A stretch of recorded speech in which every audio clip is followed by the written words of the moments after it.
సాయిరామ్. సంఖ్యాయోగంలో మనం 69 శ్లోకాలు మనం చెప్పుకున్నాం. ఈరోజు 70, 71, 72 3 శ్లోకాలు చెప్దామనేసి క్రమంలో ఉన్నాం. అయితే ఇంతవరకన్నా మనం 69 శ్లోకాలని కంప్లీట్ చేసుకుని చివరి దశకి అంటే ఈ యోగంలో సంఖ్యాయోగంలో లాస్ట్ శ్లోకం వరకు అయిపోతుంది. అంటే 72 శ్లోకాలు. ఇది ఏంటి నేర్చుకున్నాము అన్నది నేను మొదటి శ్లోకం నుంచి ఈ 72 శ్లోకాల్లో ఏంటి భగవంతుడు చెప్పాడు అన్నది నేను రేపు మళ్ళీ దానికి ఎక్స్ప్లెయిన్ చేస్తాను నాకు వచ్చే రీతిలో. అయితే ఇప్పుడు నిన్న మనం ఏం చెప్పుకున్నామంటే 68, 69. 69లో భగవంతుడు మనకి ఏం చెప్పాడు అన్నది మనం ఒకసారి నెమరు వేసుకొని ఆ తర్వాత ముందుకి వెళ్ళడానికి మనం ప్రయత్నిద్దాం. 69లో యా నిశా సర్వభూతానాం తస్యాం జాగర్తి సంయమి. ఇక్కడ సంయమి అన్నాడు. అది చాలా ఇంపార్టెంట్ అయిన వర్డ్ సంయమి. ఏంటి సంయమి? సంయమి అనేసి దేనికి అంటారు? సంయమి అంటే భగవంతునితో కలియక. భగవంతునితో మనం అంటే లోపల ఉన్న మనసుకి భగవంతునికి భక్తుడికి ఈ రెండిటికి జరిగిన కనెక్షన్ అన్నమాట. ఆ కనెక్షన్ ఏంటంటే అది చెప్పలేని ఆనందం, మహా ఆనందం. ఆ ఆనందం అది ఎవరు ఊహించలేరు. అది ఎవరైతే దాంట్లో ఉంటారో వాళ్ళకి దాని తాలూకా ఆనందాన్ని తెలుస్తుంది. సంయమి అంటే స్థితప్రజ్ఞుని తాలూకా ఆయన ఈ వెనక బాగోగులన్నీ విడిచిపెట్టేస్తున్నాడు. ఇంద్రియాలను ఏంటి అన్నది అతనికి తెలియకుండా ఈ మనసును డైరెక్ట్గా భగవంతుని మీదే లగ్నమైనట్టు చూసుకొని ఆ భగవంతుల్లో లీనమవ్వడం, దట్ ఈస్ కాల్డ్ సంయమి. అయితే యా నిస్సా నిస్సా నిస్సా అంటే రాత్రి. ఏదైతే రాత్రి పగలు అనేసి మనం అనుకుంటున్నామో, ఇది రాత్రి పగలు అని మనం అనుకుంటున్నాం. అమ్మ రాత్రి అయిపోయింది, పగలైపోయింది, పగలైపోతే రాత్రి. ఎప్పుడైతే రాత్రిలో ఉన్నామో మన మైండ్కి రెస్ట్ తీసుకోవాలని చక్కగా పడుకుంటున్నాం. మళ్ళీ ఉదయం లేచి మన తాలూకా కార్యక్రమాలు మన కర్మలను మనం చేయక తప్పదు. కర్మానుసారం మనం పరిగెడుతున్నాం. దాన్ని రొటేషన్ గన్ను. ఎందుకు పరిగెడుతున్నాము అంటే ఇవన్నీ బాహ్య దృష్టితో మనం చూస్తున్నాం. బాహ్య దృష్టితో ప్రతి వస్తువుని మనం చూస్తున్నాం. ఆ వస్తువుల తాలూకా అట్రాక్షన్ కూడా మన దగ్గరకు వస్తుంది. ఎప్పుడైతే మనలో అట్రాక్షన్ వస్తుందో ఆ అట్రాక్షన్తో మనకి కోరికలు కలుగుతున్నాయి. కోరికలు కలగడానికి కారణం ఏంటంటే ఓన్లీ అట్రాక్షన్. వస్తువు మీద కావాలి అన్న భావన. ఆ భావన మనకి అంటే ఎప్పుడైతే ఆ భావన కలుగుతుందో ఆ భావనతోనే మనం ఉంటున్నాం. అందులోనే ఆనందం ఉంది, అందులోనే అన్నీ ఉన్నాయనేసి మనం ఇచ్చేస్తున్నాం. అది యస్యామి అన్నది అవన్నీ విడిచిపెట్టేస్తున్నాడు అతను, స్థితప్రజ్ఞుడు. అందు గురించి ఆయన భగవంతునితో కనెక్షన్స్ పెట్టుకున్నాడు. ఇవన్నీ temporary, it is not permanent. ఇందులో there is no happiness. The happiness will get only from the God only అన్న భావనతో ఆయన వచ్చేస్తున్నాడు. అయితే ఇక్కడ యా నిశా రాత్రి సర్వభూతానాం అన్ని ప్రాణులు తస్యాం అంటే అన్ని రాత్రులు అంటే ఒక ఆనందాన్ని పొందుతున్నాడు. ఎప్పుడు రాత్రి నిద్రలో కూడాను ఆనందాన్ని పొందుతున్నాడు. మంచి నిద్ర పడుకుంటూ ఆహా ఎంత ఆనందంగా ఉంది అనుకుంటాడు. ఎవరైతే పగలేంటి జాగ్రత్తగా ఉంటాడు. జాగ్రత్త అంటే జాగరం.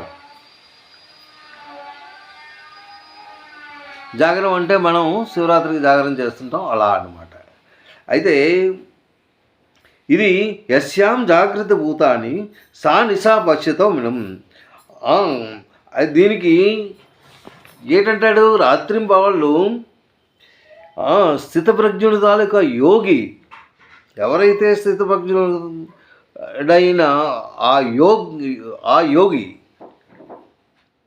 అంటే యోగి అని దేన్ని అంటారు, వాడు ఈ మనసు ఇంద్రియాలు తన కంట్రోల్లో ఉంచుకుంటూ ఎటు పరిగెట్టనివ్వకుండా దాన్ని తన దగ్గర ఉంచుకుంటూ భగవంతునిలో కలియడానికి అతను స్థితప్రజ్ఞ యోగి అంటారు. అయితే ఇది రాత్రింబవళ్ళు, రాత్రి అంటే సూర్యాస్తమం, అంటే సూర్యుని తాలూకా కాంతి ఇంకా లేకుండాను చీకటిగా ఉంటుంది. అంటే సూర్యుని తాలూకా కాంతి ఎప్పుడైతే వస్తువు మీద పడుతుందో ఆ వస్తువు మనకు కనబడుతుంది. అదే కానీ రాత్రి చీకటిలో ఏ వస్తువు మనకు కనబడదు. శుభ్రంగా లైట్ ఆఫ్ చేసేస్తాం, చీకటిగా ఉంటుంది కనుక ఆ చీకట్లో మనం చక్కగా రెస్ట్ తీసుకుంటున్నాం. మళ్ళీ ఉదయం మాత్రం మనకేంటి అన్నీ కనబడుతుంటాయి. ప్రతి వస్తువు మీదనూ మనకి దృష్టి కేంద్రీకరిస్తుంది. దాంతో కోరికలు పుడతాయన్నమాట. అదే స్థితప్రజ్ఞుడికి దానికి రాత్రి భావాలు అనేది అతనికి ఉండదు. ఆయనకి రెండు సమానంగానే ఉంటాయి. ఎందుకు అంటే ఆయన ఈ బాహ్య దృష్టితో బాహ్య ప్రపంచాన్నే చూడటం. ఆయన బాహ్య ప్రపంచం చూసినన్ను ఆయనకి అన్నీ చీకటిగా కనబడుతుంది. ఆయన కళ్ళుతో చూసినవన్నీ భగవంతుడినే చూస్తున్నాడు. ఆ భగవంతుని తత్వం, భగవంతుని దృష్టి, భగవంతుని తాలూకా రూపం అవన్నీ ఆయన కళ్ళతో చూస్తూ ఆనందపరుస్తున్నాడు. ఇక్కడ వీడేంటి, సామాన్య మానవుడు, వాడు ఎలా ఉంటున్నాడు, వాడు బాహ్య దృష్టితో అన్నీ చూస్తున్నాడు. బాహ్య దృష్టితో చూస్తూ కోరికలు కలుగుతూ ఆ కోరికలు తీర్చుకోవడానికి పరిగెడుతూ ఆ కోరికలు అయిపోయిన తర్వాత అందులో ఆనందం ఉన్నదని అందులో ఆనందపడుస్తున్నాడు. వీడి తాలూకా ఆనందం వేరు, ఆయన తాలూకా ఆనందం వేరు. ఈ ఆనందం తాలూకా డిఫరెన్స్ ఏంటంటే ఈ రెండును సామాన్య మానవుడికి స్థితప్రజ్ఞుడికి ఉన్న డిఫరెన్స్. స్థితప్రజ్ఞుడు ఏంటంటే రాత్రి పగలు అతనికి అలాంటిది ఏమి ఉండదు. ఆయన కోరికలు కూడా ఏమి ఉండవు. ఆ తర్వాత ఆయన వస్తువులు కూడాను ఆయనకు అవసరం లేదు, ఏది ఆయనకు లేదు. ఇవన్నీ ఆలోచించకుండా ఓన్లీ భగవంతుని మీద జ్ఞానం పెడుతూ ఆ జ్ఞానాన్ని దర్శించుకుంటూ ఆ భగవంతుని దర్శించుకుంటూ అందులో అతను ఆనందం పొందుతున్నాడు. కానీ ఇక్కడ సామాన్య మానవుడు ఏం చేస్తున్నాడంటే అతను రాత్రి వాళ్ళు అతను ఎప్పుడైతే సూర్యుడు అస్తమించిన తర్వాత మళ్ళీ నువ్వు మామూలుగా ఉంటాడో, ఎప్పుడైతే తనకి చీకట్లో వస్తువుల మీద ఇంకా అంటే ప్రేమ అనేది కలగదు, అవి కావాలన్న ధ్యేయం ఉండదు, చక్కగా రాత్రి అంతను హాయిగా పడుకుంటున్నాడు. ఆ తర్వాత ఉదయం లేచిన తర్వాత ఏదైతే అతను వస్తువులు చూస్తున్నాడో ఆ వస్తువుల గురించి పరిగెట్టడం రావడం అతను ఆ ఆనందాన్ని పొందుతున్నాడు. ఆ ఆనందంలో అదే శాశ్వతం అనుకుంటున్నాడు. But it is not permanent. అది శాశ్వతం మాత్రం కాదు. ఎందుకు శాశ్వతం కాదు? Your life is temporary. నీ శరీరం నువ్వు విడిచిపెట్టవలసిందే. ఈ శరీర సుఖం గురించి నువ్వు ఎక్కడికి వెళ్ళినట్టు ఏమీ లేదు. శరీర సుఖం గురించి పరిగెట్టినన్ను దీస్ ఆర్ ఆల్ టెంపరీ. ఏంటంటే మీరు ఏంటనుకోవాలి అంటే ఓన్లీ భగవద్ నామస్మరణతో మీ తాలూకా సంసార సాగరాన్ని చేస్తూ జీవితాన్ని ముందుకు తీసుకెళ్ళాలి. అది ఇందులో ఇందులో నిర్వర్తించాడు. అది నేను అంతకు ముందే చెప్పాను. సరే, ఇప్పుడు మనం 70వ శ్లోకం మనం చెప్పుకుందాం. అపూర్వమాణ మచల ప్రతిష్టం సముద్రమాపః ప్రవిశంతి యద్వత్ తత్వత్కామయం ప్రవిశంతి సర్వే సశాంతిమప్నోతి నా కామకామిని. కామకామి, కామకామి. ఈ శ్లోకంలో మనం జాగ్రత్తగా దీన్ని